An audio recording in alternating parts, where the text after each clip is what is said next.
I'm exactly the same. So albeit when I make a plate, or when you make a plate, that's still our marks on that plate.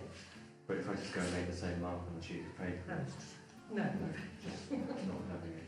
So yeah, it's a really interesting way to think about. I'm sure someone's unravelled it psychologically, but that's just how it is. It's just how it is. It is. Yeah. Excellent. And Annette, same question to you. Well, it's very much a similar sort of thing, really. It's the fact that you're yielding to the process and what that will do, and then the challenge of controlling it to tweak it, to make different things.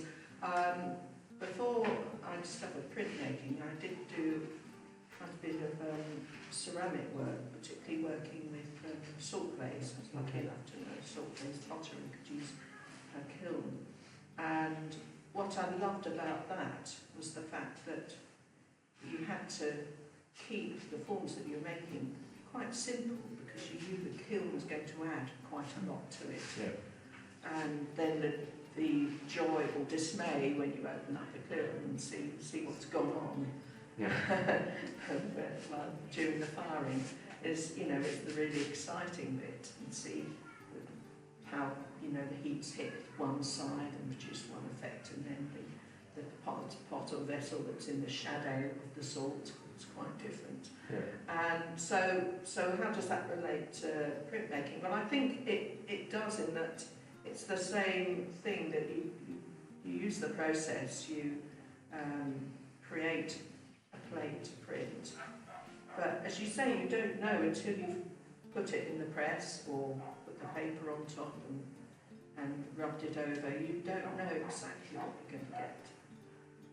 You've got a good idea, you know, and it also teaches you not to be too disappointed if it's not what you expected, because sometimes you can think, oh well, I can do something with that. That effect isn't really what I was looking for, but I can see how I could actually use that in a different work, different image. And so it's, yes, for me it's still that element where you're relinquishing control to a certain extent, but then have the challenge of tweaking, harnessing it, and directing it. Yeah. It's very interesting, actually. So I've had that similar experience, and I'm sure many of us have, where it is precisely that. It's not working for that print, but you've discovered something, and you then have that for the next print, because I could do that thing again. And printing from randomly found pieces of metal is like that all the time. Yeah, of course. You just don't have any clue what you're going to get the first time. Yeah. And there will be a lot of disappointment then, but it's a really interesting fact. Oh, right, okay. And then you just work away at it and tweak it. Yeah, it's interesting that it doesn't just reacting there, it doesn't stop me striving to make the thing I want to make. So I know there's a lot of variability in the outcome, and I know that a lot of what I'm doing is unpredictable. But I still forget that at the moment I print something, because I see it and I want it to look like that. So it's it's interesting. Probably another one for the psychiatrist. Okay, and Rory. So you've mentioned ceramics, obviously. I think I've seen more of your ceramics than I've seen of your prints. Is that a fair kind of... In recent years, recently. Sure. Yeah. And so why printmaking? Well, I totally chime with what Sally said when she said, you can make a cup of tea, because doing a painting can be a cause of great anxiety. You get so many versions, and you get to keep your experiments, and you get to track the experiments as you go along. Again, painting, as I said, is just the last thing. It's graphic, and I'm red-green colourblind, so I'm not really. I have anxiety about painting. I have anxiety about painting. But in printmaking, there's no excuse. It's black and white. I can see that. So I like to do it for that reason. And also, you can be quite generous with prints. You can give them to people. You can. They're less pressure. They're less precious. They're less precious. If you stand on one, you're not upset. It's just paper. Yeah. And time. Yeah. So anyway. Yeah, no, it's an interesting point about you can give them to people, because I always trade things for goods and services. It's just, yeah, all the time. Yeah. Excellent. Okay. I regard myself primarily as a colourist and a painter, and I love painting, and it's been a long haul to get to the stage where one can first of all think what it is you want to paint and how to paint it. But for me, when I'm painting, the first week's awful, paint doesn't go on, it's horrible, it doesn't hold to the canvas, and then you get through that pain barrier and it starts to have a substance, and you start to have a conversation, an ongoing dialogue. It's very immediate, very direct, although the process, the actual painting might take a long while. The actual being in that moment and working in a kind of intuitive but very controlled. I'm not intuitive and sloppy. I'm intuitive and controlled when I'm painting, and going into a kind of meditative state, so that I don't hear the music anymore that's on in the background. You know, where you've gone on to something else. And I like that very much. That's where I'm very, very relaxed and at home. And you know, hours can go by.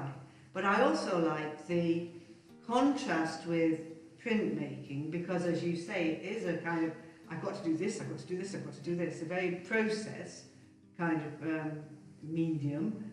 And you have to get things in the right order, and you have to clean up a lot, and you have to, you know, as you say, all those things are true about revealing and so on, but I find it, in my mind, and it's probably my problem, I've always found it a slightly more indirect process. Yeah. And a kind of way of, you can take something that's maybe not a particularly good drawing, and it becomes a good drawing because it's gone through a process.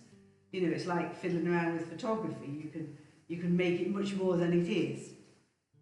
Whereas a painting, it's quite hard to make it other than what it is, if that makes sense to you. So I like I think I must have a duality in my nature. I like both things, and at certain points in time, one will be what I'm doing more than the other.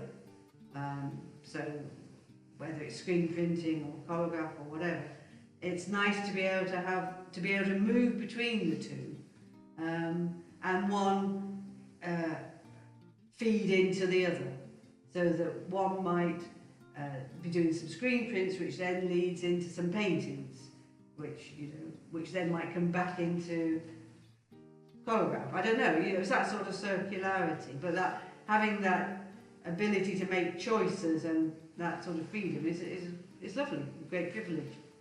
Yeah. I don't know if that makes sense. No, it does make a lot of sense, and it's I like what you just finished with, actually, that because I've experienced it myself, where you're working on one thing, but then it organically goes on. And it is, and I also feel sorry for the artists who don't do that jumping about. It's difficult because your work has to feel cohesive. It's easy to jump around and you end up, it looks like the work of 10 different people. But so there has to be a cohesion. But the relationships between the two. So I mean, I was doing some big collages, which I'm sure led to these, because essentially I'm collaging on the press. I'm bringing these things together. But already having done this series, it's all buzzing around in terms of going back in my collage room. I've got 2 rooms, a mucky one and a cleaner one. The ideas that have come through doing this, and that is a joy, and I can't think of any other way of working. And I've sometimes thought, with space limitations and time limitations, I thought, shall I just give one of these up? Okay, I'm just going to do this. Some people manage to just do this. Why can't I just do this? It's impossible. It's just impossible. It doesn't work. Yeah, no, I agree. I have to jump around and play around. Well, they feed into each other, don't they? And you see things that you can take across. But I think you have to be curious, and you have to be open to seeing those points. Yes, exactly. And that's the key, isn't it? Yes, not just thinking print should be this. No, Painting exactly. should be that. It's like, oh, it could be, couldn't it? Mm. Yeah. Water. But also I think what you were saying earlier about looking back at the canon of art history is so very, very important. Yes. I mean, it always strikes me as bizarre when people say they don't look at artists. I mean, what scientist or novelist would not know? Yeah. So why do we think we're special? Excellent. Okay, so that was fascinating, as I Thanks, hoped it would be. But it's over to you guys now.